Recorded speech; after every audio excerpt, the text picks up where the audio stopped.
Grace and peace to you. Welcome to Morning Watch. Let's try this again.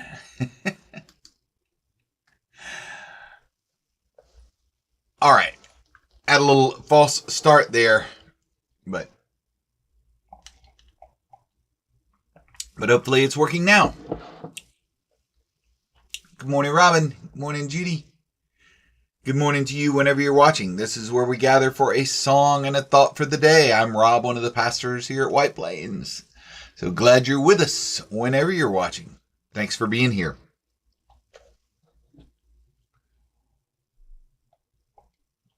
Good morning, Kenham. Well, good. Looks like everything's working this time. Let's begin our time together. That's right. Morning, Steve. Morning, Vernon. Morning, Emma. Let's begin our time together by going to God in prayer. I watched this morning for the light that the darkness has not overcome. Well, Lord, I watch for the fire that was in the beginning and that burns still in the brilliance of the rising sun. I watch for the glow of life that gleams in the growing earth and glistens in sea and sky. I watch for your light, O God, in the eyes of every living creature and in the ever-living flame of my own soul. If the grace of seeing were mine this day, I would glimpse you in all that lives. Grant me the grace of seeing this day, and grant me the grace of seeing. I'm in and I'm in. All right, so yesterday was my birthday, and I had a great day, and it got me to, you get in that reflective mood on those days. Good morning, Terry. Morning, Faye. Hey, morning, Tom. Great to see you here. Hope you're doing well. And good morning to you as well, whenever you're watching. All right, so got me in a reflective mood, and so I thought I'd do one of my favorite songs this morning. It's by Graham Parker. Graham Parker was sort of one of those angry young men of the British music scene in the 80s, alongside, he's probably the least known of the three, but I always think of him with Elvis Costello and Joe Jackson. And he never really had quite the hits that those other guys did, but he was just as young, just as angry, just as good a songwriter. But this is a song he wrote later in his life in the 2000s. A song about perspective called Brand New Book.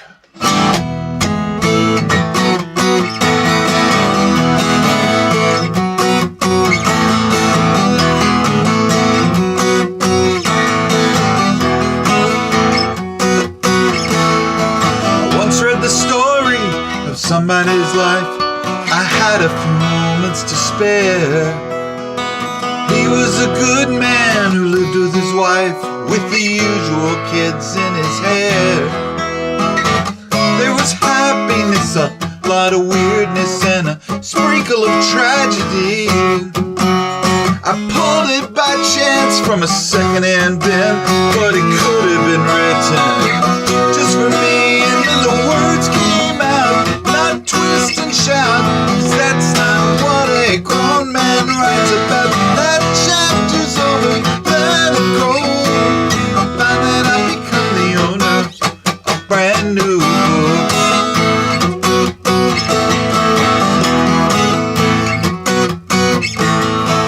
I've traveled near and I've traveled far. Now I guess I'll be traveling on. Filling a suitcase up with possessions, and I put on a Badfinger song. I've got more than most people have, and little less than a few. But you can't measure these things by weight. They either drag you down or they lift you. And the words came out, not twist and shout, 'cause that's not what a grown man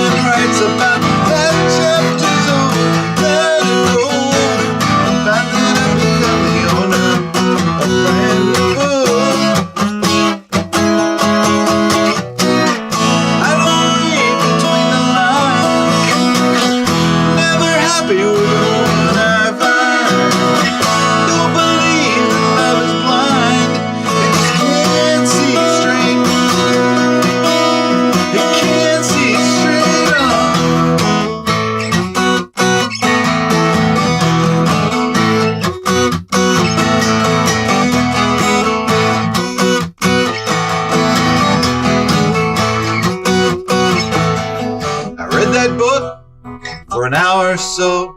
And then I looked up at the night sky.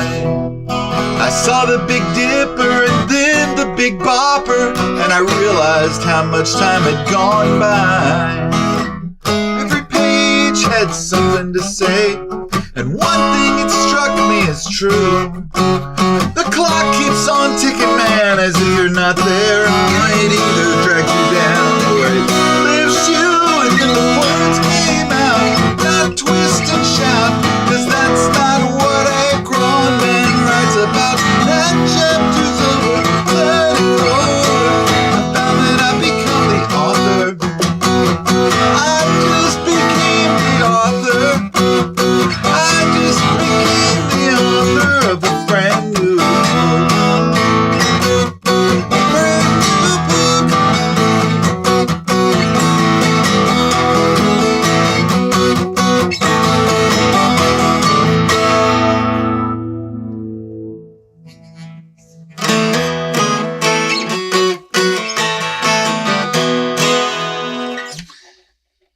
That's a good one. Gets all the chords in. Steve, I hope you like that one as an author. Since we have a real life author in our midst this morning.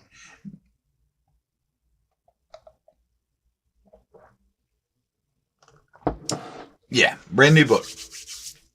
That actually, whole album by Graham Parker's well worth your time. Okay. Speaking of perspective, from our little book, This I Believe, right? Today's essay is from the original 1950s series. You'll remember this book is by NPR, and NPR first did a series of essays on reflecting the beliefs of famous and not so famous people in the 1950s on the radio, and then they revisited it in the 2000s, and that's when this book was published in 2006. From submissions from folks across the country, around the world, and also some famous people as well that they solicited. So this morning's is entitled Happy Talk, and it's by Oscar Hammerstein II. This is from the 1950s series, which means you can probably hear the original online. If you go to thisibelieve.com from NPR, you can likely hear the actual recording of this essay by Oscar Hammerstein II as featured in the 1950s series. He writes, I have an unusual statement to make. I'm a man who believes he is happy. Now, what makes it unusual is that a man who is happy seldom tells anyone. The unhappy man is more communicative. He is eager to recite what is wrong with the world and seems to have a talent for gathering a large audience.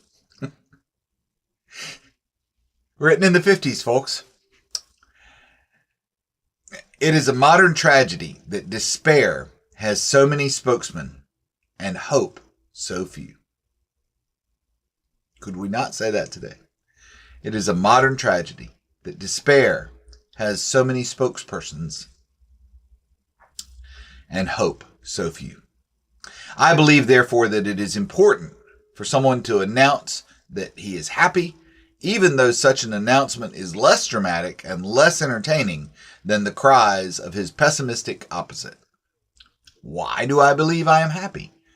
Death has deprived me of many whom I loved. Dismal failure has followed many of my most earnest efforts. People have disappointed me. I have disappointed them. I've disappointed myself. Further than this, I'm aware that I live under the cloud of international hysteria, he writes in the 1950s. The cloud could burst, and a rain of atom bombs could destroy millions of lives, including my own. From all this evidence, could I not build a strong case to prove why I am not happy at all? I could, but it would be a false picture. as false as if I were to describe a tree only as it looks in winter. I would be leaving out a list of people I love who have not died. I would be leaving out an acknowledgement of the many successes that have sprouted among my many failures.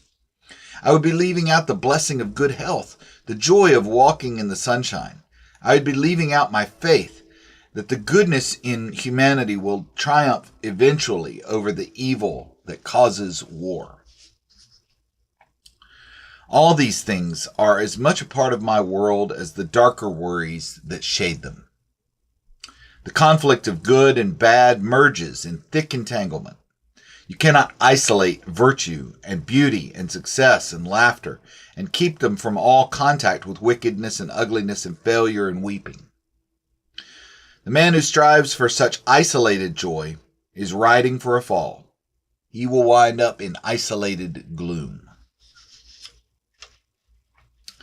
I don't believe anyone can enjoy living in this world unless they can accept its imperfections. We must know and admit that we are imperfect, that all other mortals are imperfect, that it is childish to allow these imperfections to destroy hope and desire to live. Nature is older than mankind, and she is still far from perfect. Her summers do not always start promptly on June 21st. Her bugs and beetles and other insects often go beyond her obvious intentions, devouring the leaves and buds with which she has adorned her countryside. After the land has remained too dry for too long, she sends relieving rains, but frequently they come in torrents so violent that they do more harm than good. But over the years, nature keeps going in her imperfect way, and the result, in spite of mistakes, is a continuing miracle. It would be folly for an individual to seek to do better than to go on in our own imperfect way, making mistakes, riding out the rough and bewildering, exciting and beautiful storm of life until the day we die. Good words.